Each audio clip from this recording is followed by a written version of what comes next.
ఇటీవల దేశంలో బ్రిడ్జి ప్రమాదాలు చోటు చేసుకుంటున్నాయి. కోట్లు ఖర్చు చేసి కట్టిన నిర్మాణాలు కొద్ది రోజుల్లో కూలిపోవడం, కుంగిపోవడం చూశాం. తాజాగా గుజరాత్లో కూడా ఇలాంటి సంఘటనే చోటు చేసుకుంది. నిర్మాణంలో ఉన్న ఓ బ్రిడ్జి కూలి ప్రమాదం సంభవించింది. వల్సాద్ జిల్లాలోని ఔరంగ నదిపై నిర్మిస్తున్న ఈ భారీ వంతెన పనులు జరుగుతుండగా అనుకోని రీతిలో నిర్మాణంలో ఉన్న ఓ భారీ బీమ్ కూలిపోయింది. ఈ దుర్ఘటనలో 4 కార్మికులకు తీవ్ర గాయాలయ్యాయి. ఈ సంఘటన శుక్రవారం తెల్లవారుజామున జరిగిందని అధికారులు చెబుతున్నారు. వంతెన పిల్లర్లపై బీమ్ను అమరుస్తుండగా సాంకేతిక లోపం కారణంగా ఈ ప్రమాదం జరిగుండొచ్చని ప్రాథమికంగా అంచనా వేస్తున్నారు. ప్రమాదం జరిగిన వెంటనే స్థానిక పోలీసులు, అంబులెన్సులు, సహాయక బృందాలు ఘటనా స్థలానికి చేరుకున్నాయి. బీమ్ కింద ఇరుక్కుపోయిన కార్మికులను అతి కష్టం మీద రక్షించి వెంటనే సమీపంలోని ఆసుపత్రికి తరలించారు. క్షతగాత్రులకు చికిత్స అందుతోంది. వారిలో ఒకరి పరిస్థితి కొంత ఆందోళనకరంగా ఉన్నట్లు సమాచారం.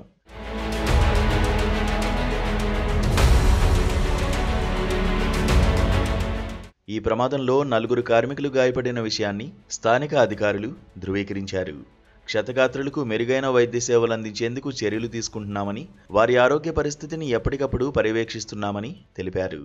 प्रकार से घटना घटी है, क्या कहोगे आप? आपने घटनास्थल का मुआयजा किया है? आज सुबह इस सिटी में जो औरंगा रिवर है वहाँ पे एक नया ब्रिज बन रहा है, तो वहाँ पे एक गर्डेंट को नुकसान हुआ था। उससे वो गर्डेंट उसका नुकसान हुआ, उसकी वजह से एक अकस्मात हुआ है और उसमें जो 5 कामगार लोग हैं ईजा पहुंची है। किसी की डेथ नहीं हुई है, कोई भी कैजुअलिटी नहीं है। सर, क्या कामगिरी चल रही है अभी यहाँ पे? वो जो गड्ढा रखने की कामगिरी चल रही थी, ये पहला ही गड्ढा था और ये कुछ टेक्निकल एरर्स थी, तो उसकी वजह से ये हो सकता है। అయితే ఈ ప్రమాదానికి అసలు కారణాలు ఏమిటి?